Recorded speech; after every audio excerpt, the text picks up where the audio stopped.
நண்பர்களே இன்னைக்கு டே 14 ஒரு கதை ஒன்று சொல்கிறேன் கேளுங்க. ஒரு அண்ணன் ஒரு குவார்ட்டரில் ஆரம்பிச்சாங்களாம். அப்புறம் 2, 3 ஆனிச்சான். அப்புறம் காலையில் எந்திரிச்சோனையே குடிக்க ஆரம்பிச்சாங்களாம். அது நாளடைவில் அவங்கள போதைக்கு ரொம்ப அடிக்ட் ஆயிட்டாமா. அப்புறம் யாரோ சொன்னாங்க அப்படின்ட்டு தான் சும்மா வந்து ஜிம் ஜாயின் பண்ணாங்களாம். ஜிம் ஜாயின் பண்ணதுக்கு அப்புறமா எப்படி குடிய விட்டாங்கன்னு அவங்களுக்கே சொல்ல தெரியல. ஆனால் 6 வருஷத்துக்கிட்ட ஆயிட்டாமா. உண்மைக்கு ஜிம் வேற லெவலில்.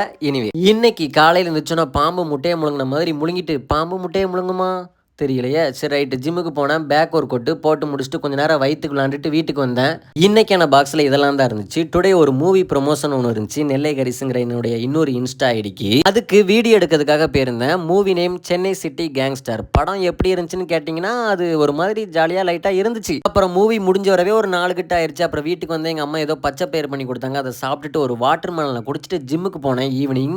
சாயந்தரம் எனக்கு பைசப்ஸ் ஒரு கோட்டு சும்மா மாஸ்டர் வச்சு செஞ்சாப்ல ஹெவியாக போட்டேன். இந்த இருக்காமல இவன் வருவான் டவுட்டு கேட்பான், போவான் வருவான் டவுட்டு கேட்பான், ரிப்பீட்டு வருவான் டவுட்டு கேட்பான். என் மாஸ்டரும் சலிக்காமல் சொல்லிக்கிட்டே இருப்பார். அப்புறம் ஒரு லெமன் டீயை போட்டு முட்டை தோசையை சாப்பிட்டுட்டு இன்றைய நாள் முடிச்சுக்கிட்டேன். இனிமேல் இணைப்பில் இறங்க நெக்ஸ்ட் வீடியோவில் பார்ப்போம். டாடா.